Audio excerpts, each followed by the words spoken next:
My name's Stephanie Austin, and I'm the director of the Music Project. This is our 4th annual presentation, and I am so thrilled to welcome you this afternoon here. You have a fabulous show. I heard them rehearsing, and you're going to learn a lot. You're going to have a really great time, and I'm just so happy that you're here. I'm so thrilled that Professor Silvester Henderson has agreed to do this for us. He has become a very dear person to me and an incredible supporter. And, you know, he's just a wonderful guy and a great musician. So would you help me welcome Professor Henderson and his rhythm section?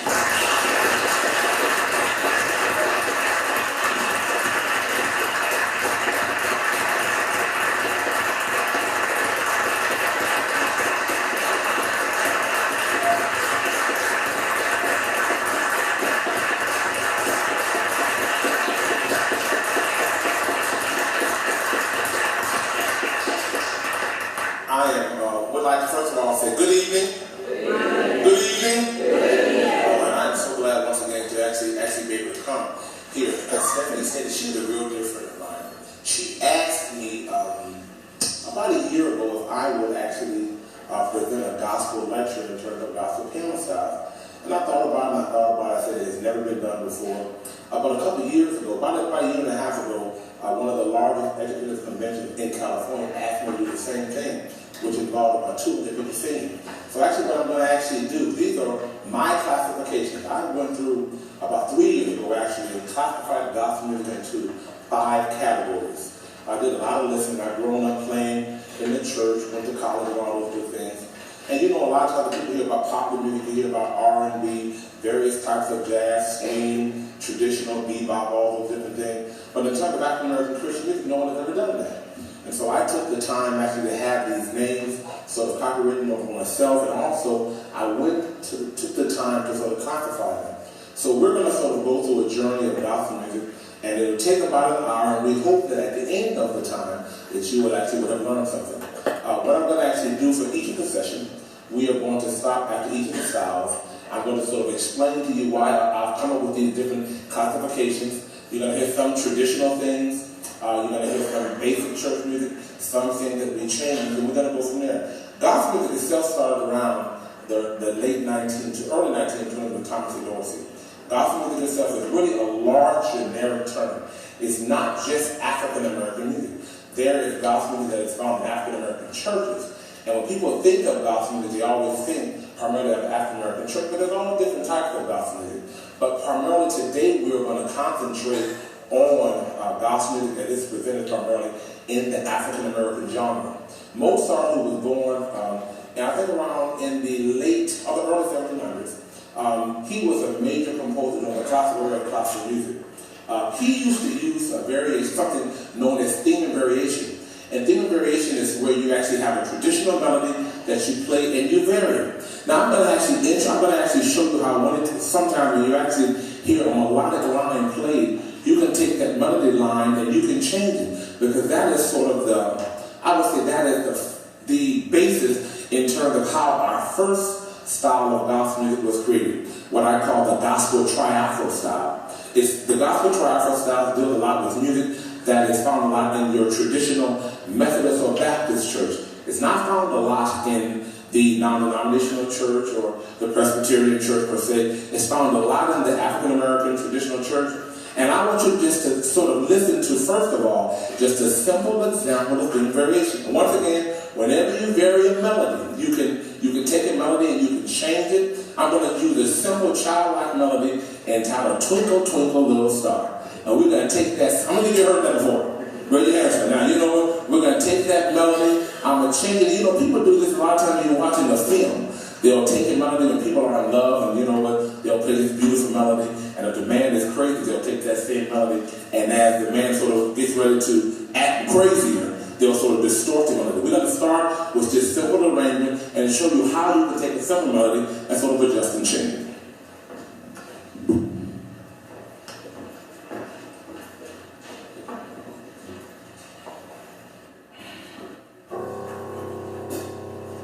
Now this is just our traditional melody right here. this simple twinkle, twinkle, little star. Now I'm going to change it and make it sound happy for her.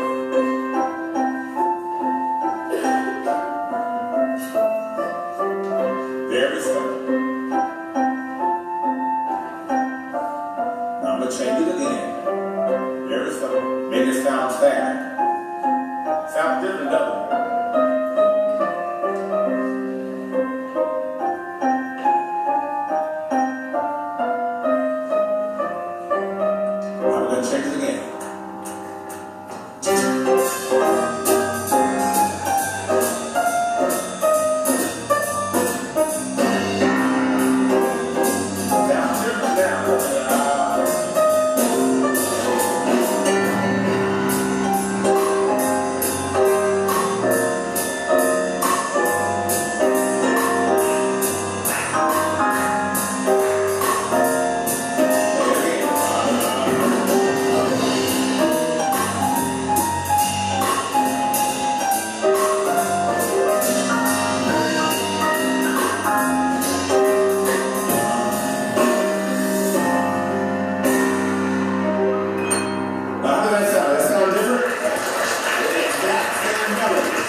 In the Baptist and Methodist Church. Methodist Church.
Now, it's not going to be a gospel triumphal style, but I'm going to take it now and demonstrate how to take the same thing and change it again.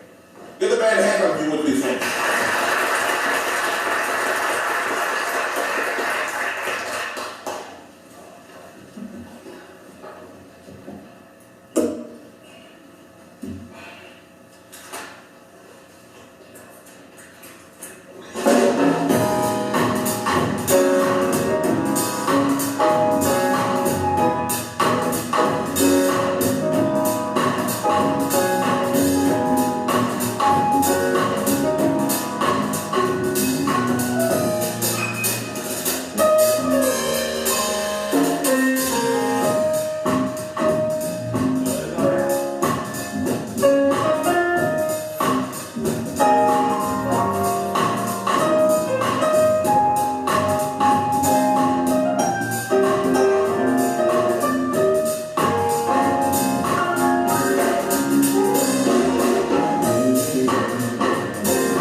How many people in here actually attend Pentecostal College? Raise your hands for me.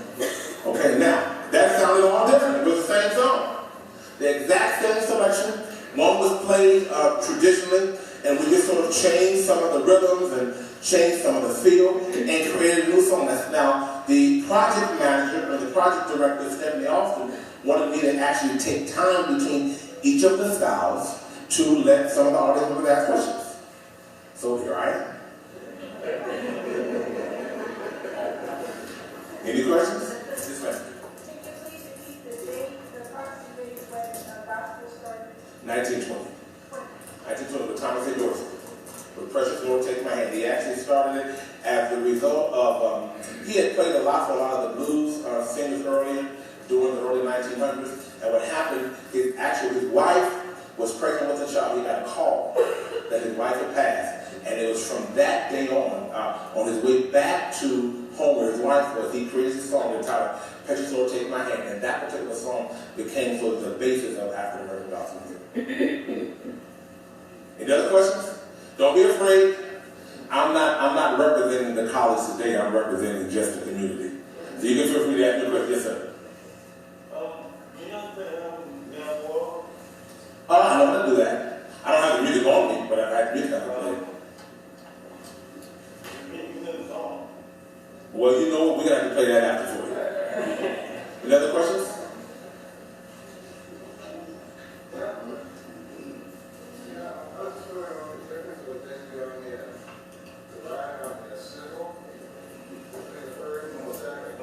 I'm going to go more after that one.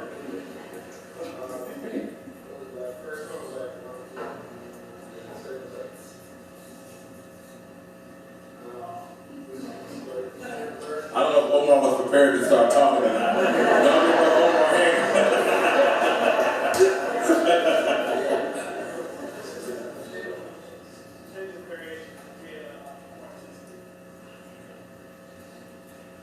Professor Omar, y'all give him a hand. Okay, you know what? We're going to actually move right back. How many of you have ever heard of the jazz composer and songwriter Duke Ellington? Now, many times when people go to your traditional church on Sunday morning, they're singing Duke Ellington. All these same folks that say, I don't want to hear jazz in the church, they listen to it right there on Sunday morning. Don't even know. I'm going to show you how. So that when someone says, well, you know, well, those chords are too jazzy. Say, no, you know what? Because the same chord they have in the nightclub, folks shout out on Sunday morning. Now, I mean, the same music, but you know what? They don't know that. Now, we're going to actually let you listen to the style, our second style that we call the gospel swing, gospel shuffle. That was based on, there's something in the rhythmic phenomenon of music known as triplets. And when you take a triplet, here come my wife, y'all give her hand clap. When you actually take the triplet and you adjust it, you sort of adjust it and take the first two of the notes and combine them together and go to the second. You create this sort of shuffle feel where everything is offbeat, everything is syncopated. Da, da, da, da. Everything is syncopated. That created a basic style in during the jazz era known as the swing era of jazz. And Duke Ellington was a very well-known composer, and Duke Ellington composed a selection entitled Satin Doll. And I want you to actually hear how this particular selection, Satin Doll, served as the basis for what we call the gospel swing. Okay, we're going to have our wonderful tenor, Mr. Stark, sing the song for. You may have to be moving.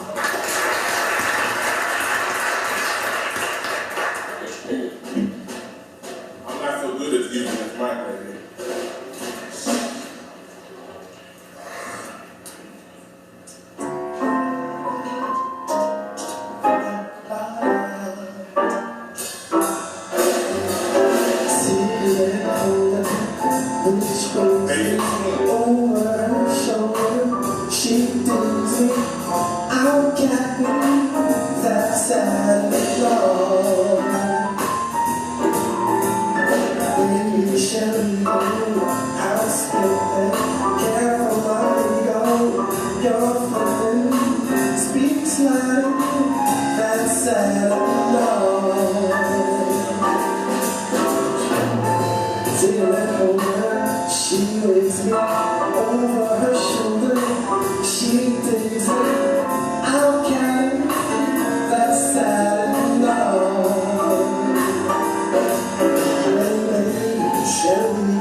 Speaks loud and that's sad.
gospel swing shuffle.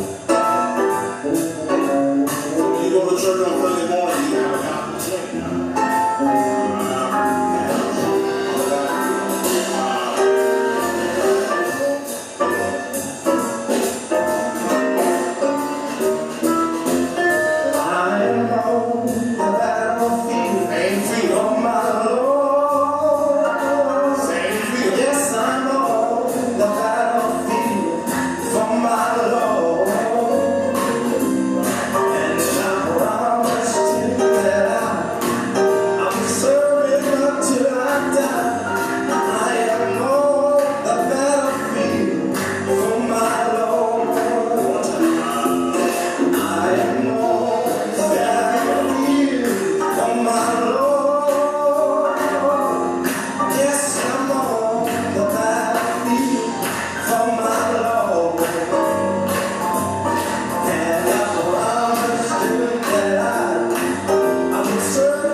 Will serve until I die.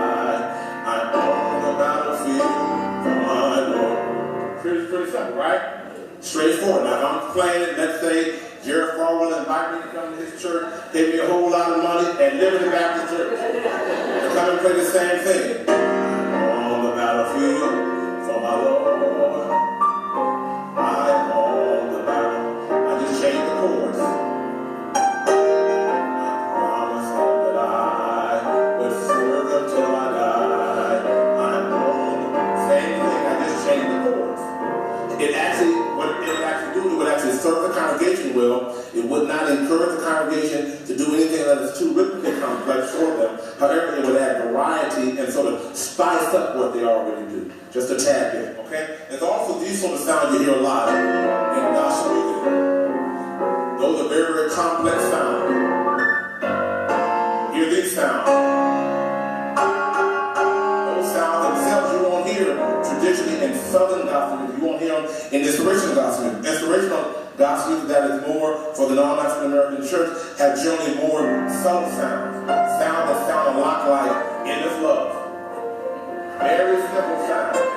Very simple and very what we call confident sound. Not deep sound. But a lot of times you go to Pentecostal churches, they'll have a B flat chord playing over a D flat chord. The end with these sort of sounds, and they sound crazy. But you know, when people are shouting doing whatever, they don't even know what they're shouting to. They're doing the same chord. They just shouting to the Lord all the time, but they shouting, some of them are shouting to Duke Ellington and they don't know. Somebody gotta go back and say, you know, he's okay, so you know what I'm gonna ask, I just wanted to kind of go through, are there any questions before we're gonna ask our wonderful singer, Mrs. Tyler, doesn't that have a wonderful voice?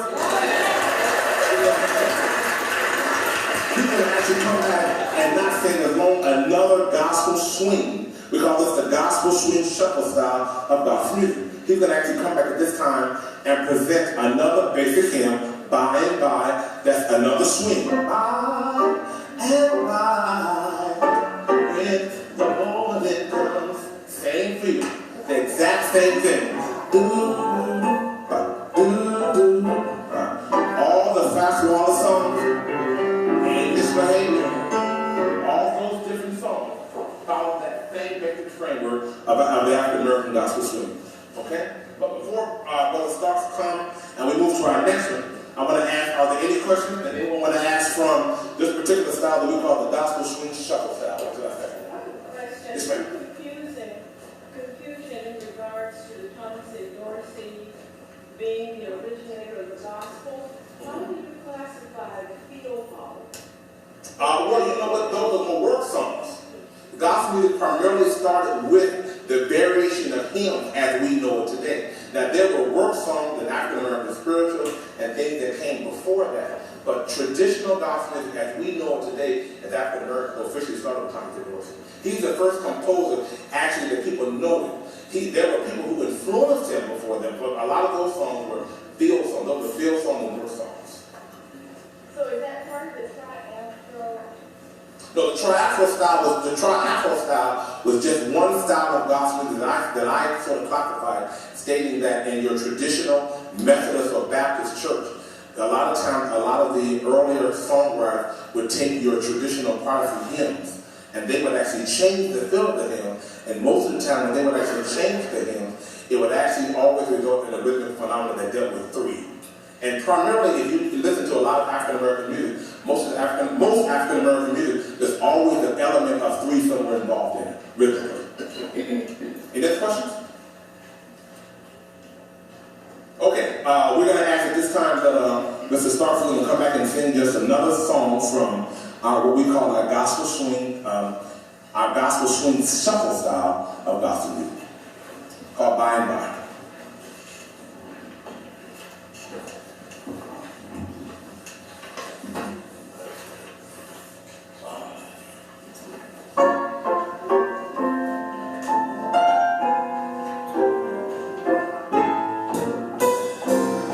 We are often tossed on this restless sea of time, sunless skies and high tempest off to sea.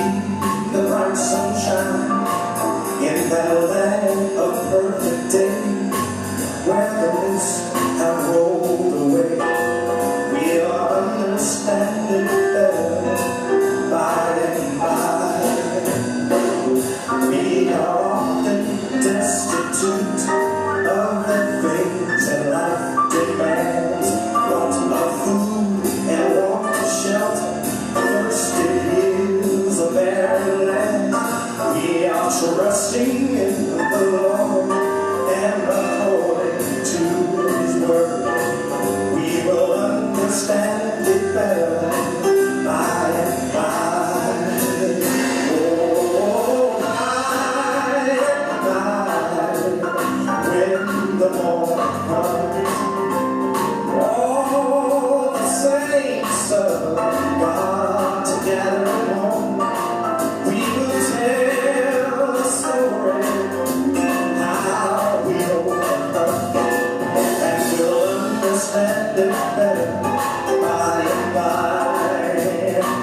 Oh, by and by, when the morning comes, all the saints of God together home, we will tell the story of how we overcome, and we'll understand it better.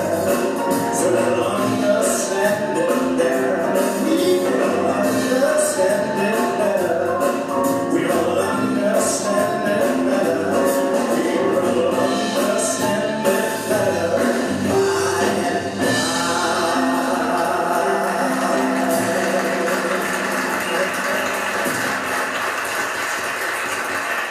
Now, so far we've looked at the gospel where I classify, once again, these are my classifications for traditional gospel, and I actually want to actually make a comment. But generally, when you think in terms of gospel piano player, traditionally the gospel piano player has not been a solo instrument.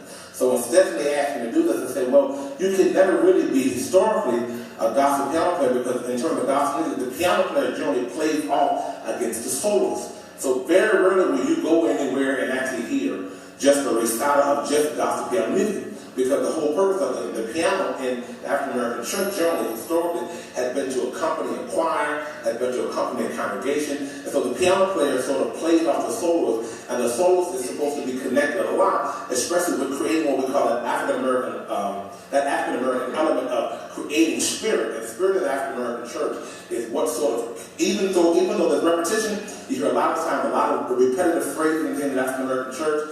That repetition is supposed to evoke more energy and more passion and commitment to God. That's the basic element of gospel music, is a relationship with God. That's how the singer sings, that's how the musician is to play, and when the two work together, then they create a wonderful, authentic element that we call African American gospel music. Okay? Now, we're going to move to any other questions before we move to our gospel ballad. Are you learning something? All right. Ballad, I think in terms of all the forms of gospel music, the ballad is the easiest to play in terms of, I would say, just playing per se.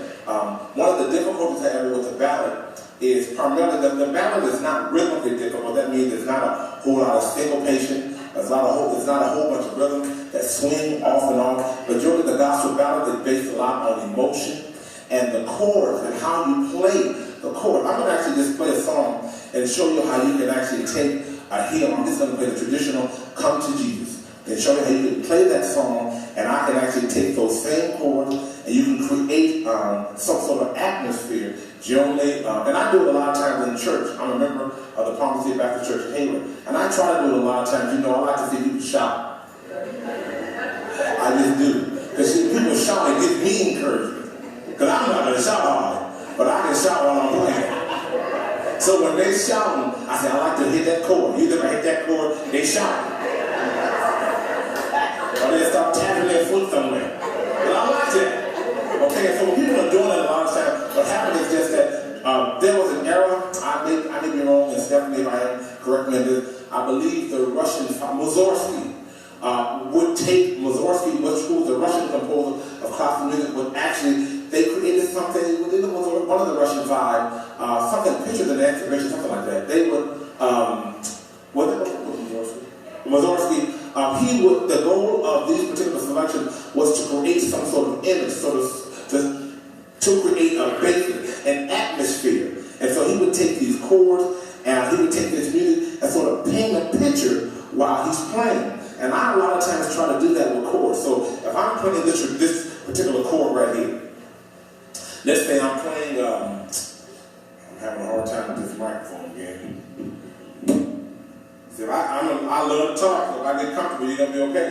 If I'm playing, come to Jesus, straight Jesus, come to Jesus, just now, just straight, just now, come to Jesus, come to Jesus, just now, and you can actually play it like this. Come to Jesus. Come to Jesus. Come to Jesus. Change the chord here. Just now. Just change the chord. Just now. Then come to Jesus. Change the chord. Come to Jesus. Just now. Yes. Play it again. He will, and this just, I'm just going to change the chord. He will save you. He will save you. Just now. Just now. He will save you. He will save you. Just now. It's just that simple. Just maybe just a simple change. Some part within the restructuring of the hymn creates a different atmosphere. So if I'm playing this chord here, that chord sounds different than the following here. Sounds different than the following chord here.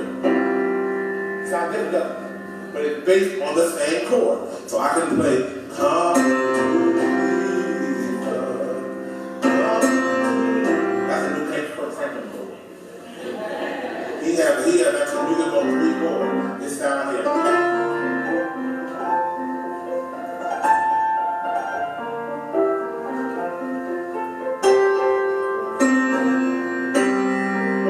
That's the new element of gospel. Everybody play those same 3 chords and make a whole lot of money. People shouting all around on 3 chords, the whole thing. 3 chords. And they create an atmosphere. That same atmosphere that people actually hear when they hear this. That soap opera song. That same sort of atmosphere that you create, because the whole goal in terms of trying to have effective music, especially for adjusting what is already created, because a lot of the earliest forms of African American gospel music was adjusted from hymns. A lot of the earliest forms were adjusted from hymns. In order to do that, you have to sort of create. You can use different harmonic ways of creating different atmospheres. So one of the things about the ballad is that the ballad is based on just creating a whole bunch of rich sounds.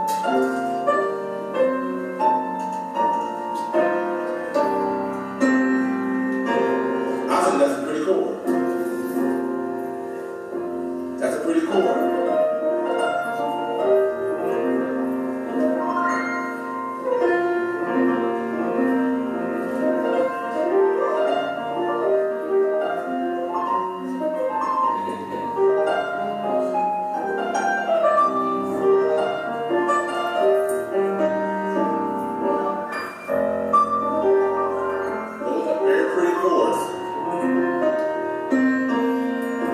Instead of playing this,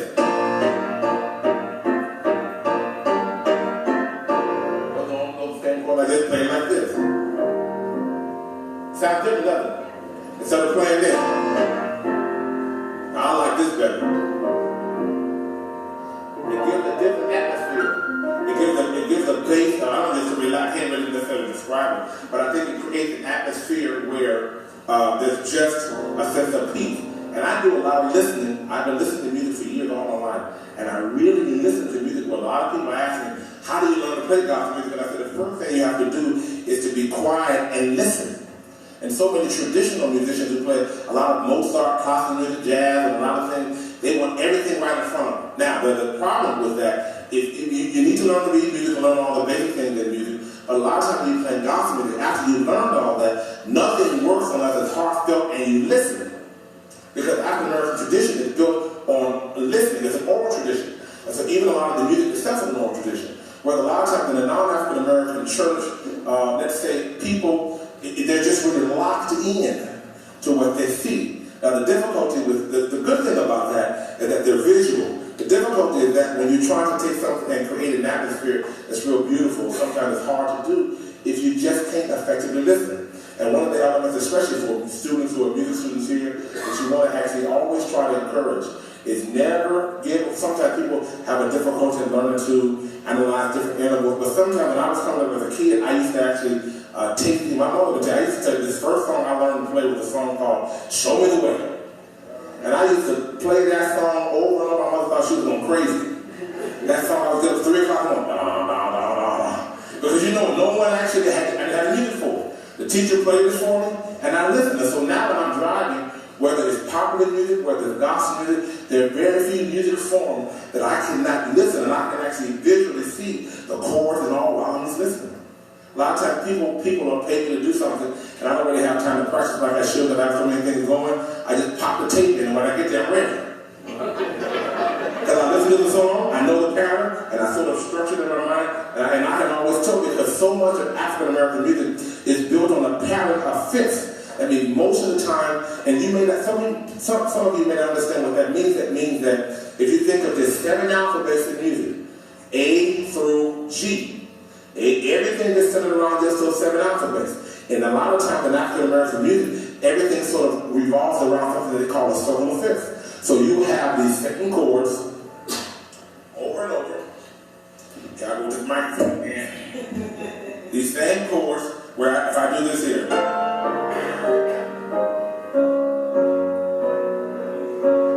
Then I go from here to here to here to here to here,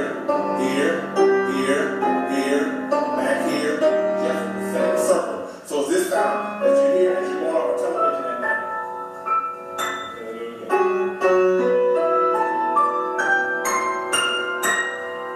Sometimes I think that's channel 2, channel 3, something like that.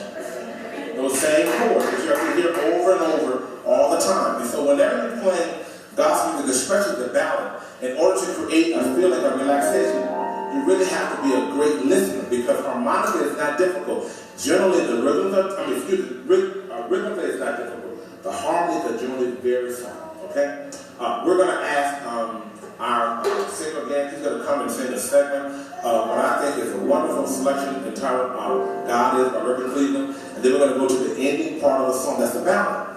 And we're going to try to just create a real simple atmosphere, just of a relaxing sound while you listen to the particular ballad.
Jesus, you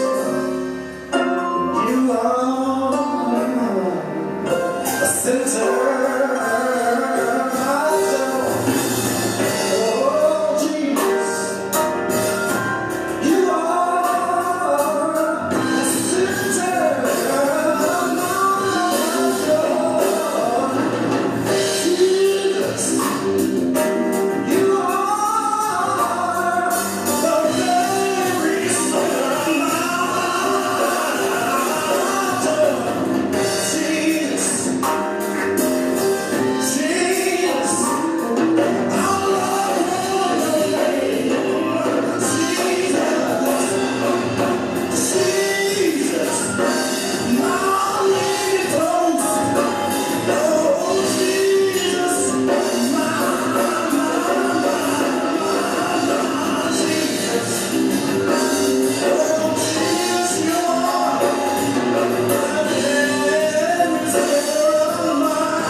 The difficulty in the ballad is to create an atmosphere where you create a praise and worship atmosphere for the singer in Christian gospel music. Because you can't talk about gospel music unless you talk about the church, because it's created for the church.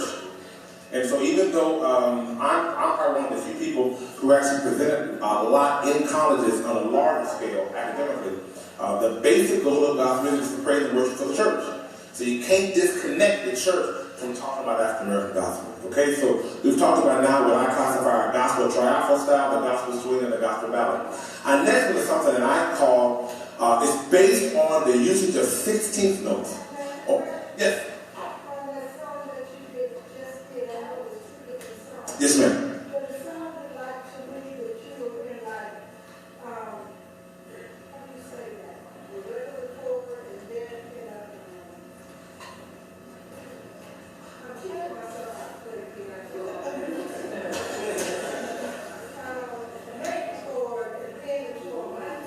At the very end, that's correct.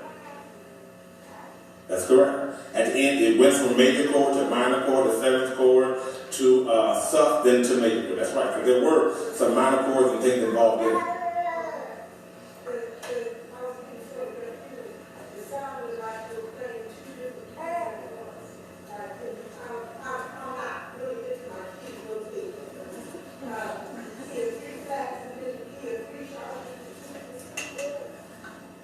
Well, 3 flats would be either E flat or C minor, and 3 sharps would either be A major or F sharp minor.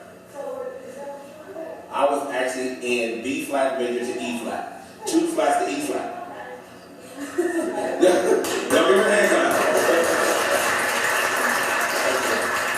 Yes, sir. I'm greatly fascinated by a piano solo by Ray Charles called Sweet 16, and I suspect that can be used to illustrate a lot of your points about the ballad. Then possibly some of those can, because African American gospel music is a form of popular African American music as well, and so many of the musical harmonic elements cross over to other styles as well. So that's great. Any other questions? Yes.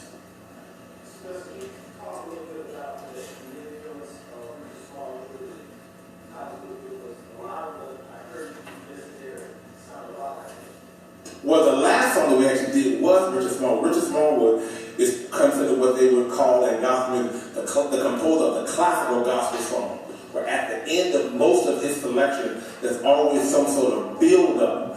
Thomas Whitfield was also another composer. Now, the way I look at Thomas Whitfield is that he had different influences than Richard Smallwood. I think Thomas Whitfield, he passed recently, a couple of years ago. I think his music was a little more harmonically complex. He didn't really concentrate a lot on as much build-up, but he did concentrate a lot on these sort of sounds here. If I can go back to this again. Sounds such as this.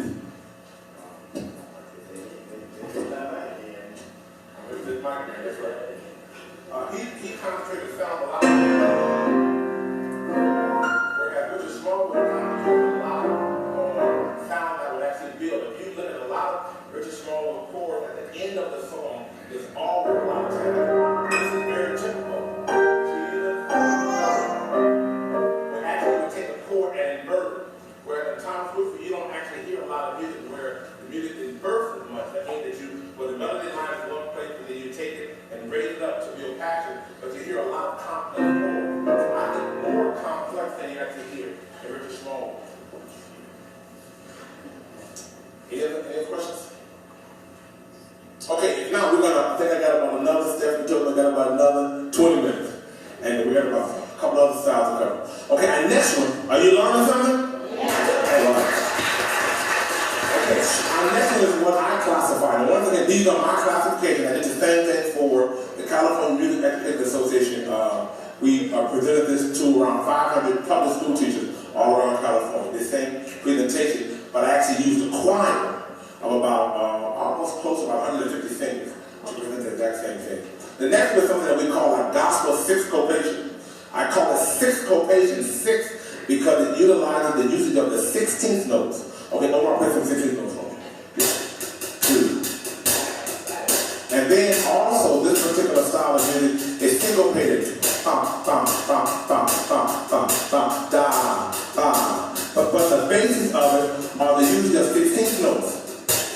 It's generally a medium style of choral music that's found a lot in the African American church. It's real easy to teach for a choir to sing.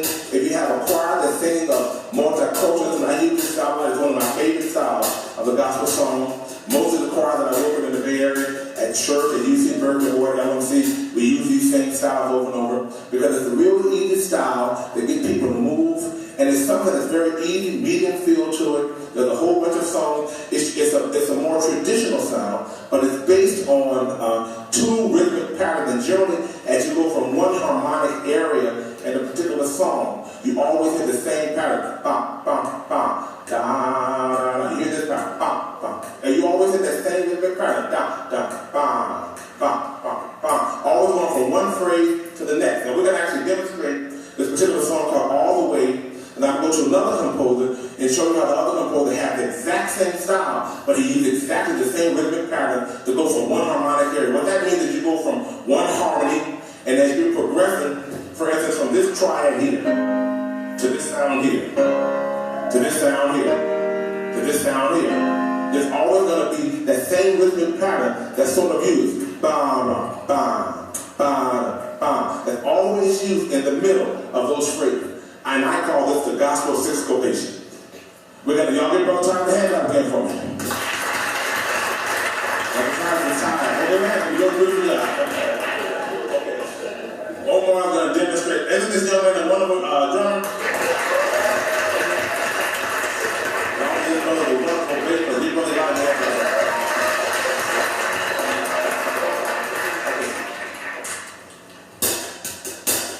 We're going to play 4 different rhythms at once. One more, I'm playing 2. Make sure I'm playing up.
I think that's a real simple, easy feel to feel a basic church form that's used a lot, and it's primarily built on what I said, the usage of nothing but 16th notes and sort of a syncopated variations around that bottom basic 16th notes. Any questions? We'll go to our last one. If not, we're going to go to what we call our gospel costal blues, which is primarily built on the 12-bar blues. 12-bar blues, we're going to actually play, been around for a long time. Grassroots music back in the early 20s and 30s, even probably earlier than that. There's a particular harmonic pattern of usage in music. There's primarily 3 chords that are primary, 1, 4, and 5. And then there's a lot of things that happen around that, but primarily the basis of all the harmonies that deal in music are based on what we call primary chords. And the 12-bar blues, actually the 12-bar blues serve as the basis of what I call the gospel costal blues. Now, once again, we call it costal because the gospel costal blues primarily comes from the usage of the singing that was happening a lot in the early years and even today in the Pentecostal church. The forefront runner in terms of people who primarily are innovative in terms of gospel music has always been from the Pentecostal church. African American Baptist Church has always been good in terms of structure, but in terms of finding what is part of the quote acceptable norm, it has generally been the Pentecostal church who's been those folks that people call sort of crazy in a sense. I'm not saying Pentecostal people are crazy. I'm saying we're talking about history. So the reality is that a lot of the things that you would hear in terms of flat, what they call flatted thirds, sevenths, and all, at the gospel costal blues, you primarily add 4 more measures to the 12-bar blues, and you create a rhythmic pattern that is really a blues pattern that is used in tons of Pentecostal praise song over and over all over the world. There's probably a million using that same pattern. But it's nothing but the 12-bar blues utilized in a particular manner and have an extension on the 12 bar. Now, what does bar mean in layman terminology? It's nothing but measure. And measure is nothing but a space in music where rhythms are found.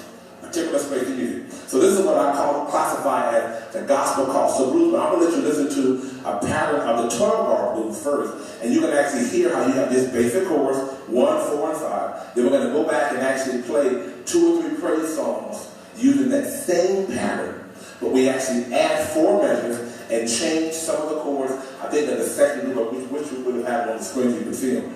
And you will actually be able to hear some of the simplicity of it. But this form of music is generally congregational. It's not generally solo in nature, but it's congregational. It's sort of that call and response, where the preacher sings and the audience sort of responds to sing along with him. And I'm going to try to get Brother Ty to kind of get you to sing along with him at this time. He's been singing a long time. I think he's doing a good job. Good man.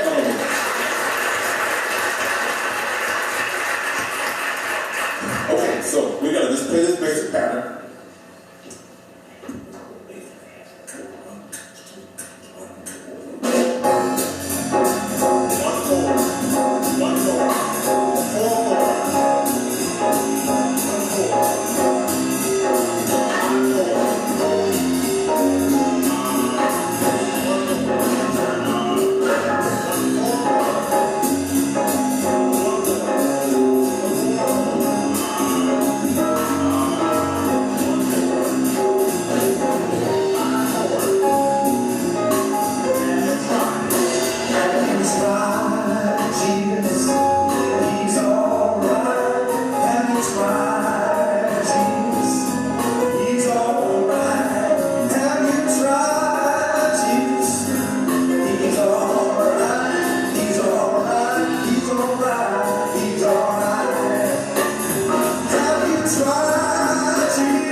12 bar blues, add a couple of chords, and you create a pattern for 3 songs. There's tons of other Pentecostal songs that are based and built on that same pattern. Any questions?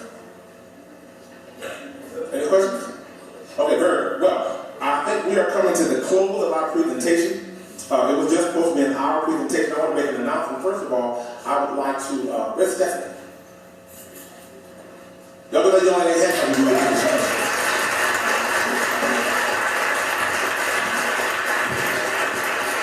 While Stephanie is coming, I would like to just make an announcement. I'm also professor of music at the University of California, Berkeley, and the Young Inspiration Gospel Choir, which is my choir at UC Berkeley. There's some of those students back there, they sing the choir. They are they're getting ready for their annual concert. They are a world-renowned university gospel choir. They were labeled at the Smithsonian Institute as the finest university gospel choir in the world. They are giving their annual concert on April the 5th at the Presbyterian Church, and their guest this semester is a gentleman who's on a lot of recording with such artists as Stevie Wonder and Michael Jackson. So I have flyers out in the vestibule area. Would like to invite you to that. And also, I'm also a full professor of music as well at Los Medanos College.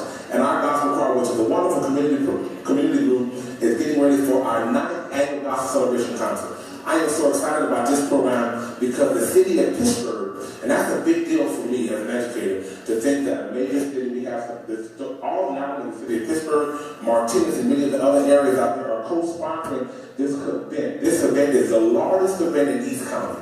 That means Danville, San Ramon, Black Hawk, Martinez, Antioch, Pittsburgh, Rio Vista, all those cities are coming together to co-sponsor our largest celebration. Last year, we were able to attract generally 1,800 people. Generally in that area, the largest crowd of people can sort of get together by 7,800. The gospel choir at Los Medanos College brought almost 2,000 people together.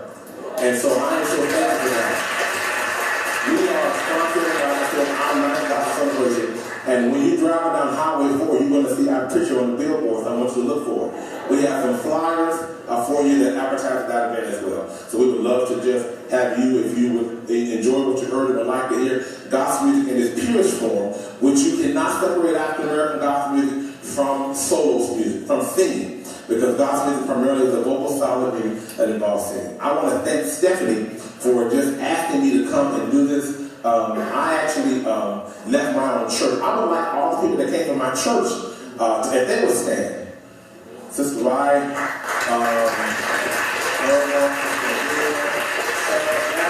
y'all see that's Omar and baby right there. All the folks in the back came. We would like to thank all of them for coming. I also want my wife and my 2 kids to stand. Y'all can clap that, man. People on God. That's a sad night. And then my mother came as well.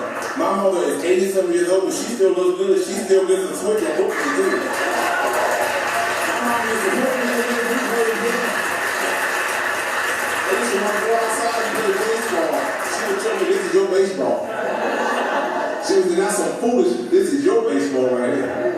And I have a really dear friend that I really love to death. Him and his wife they came all the way from Tracy. That's Martin and Louise Law. I have to understand it.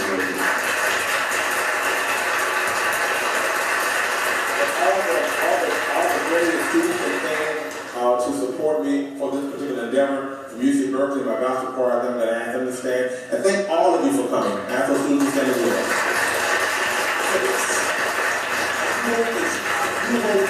Those of you who don't know too much about African American gospel music, this would have given you some classification. I am going to write a textbook and going to put all this information down. I said this sort of came out of my desire to create a gospel piano class. I created a gospel piano class at Los Medanos College, which is the only one of its kind in education in the United States.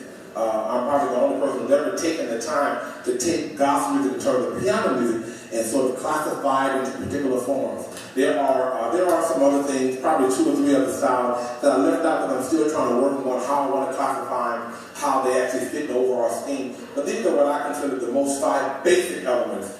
Not all the elements, but these are what I consider the most 5 basic elements of a gospel song. We do hope that you would have learned something. We hope that you enjoyed this presentation. And those of you who are in this area, do support Miss Stephanie Austin. She is a wonderful addition to this community and to this college. And I wish her blessings in all the work that she does here in this part of West Carolina.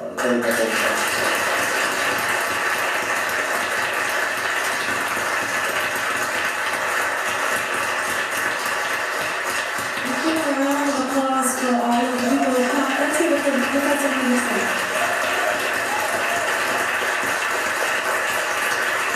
Tony, one of us, grandmother's friend.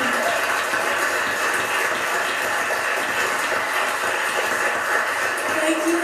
I hope you have a most blessed of Sundays, and thank you for coming today.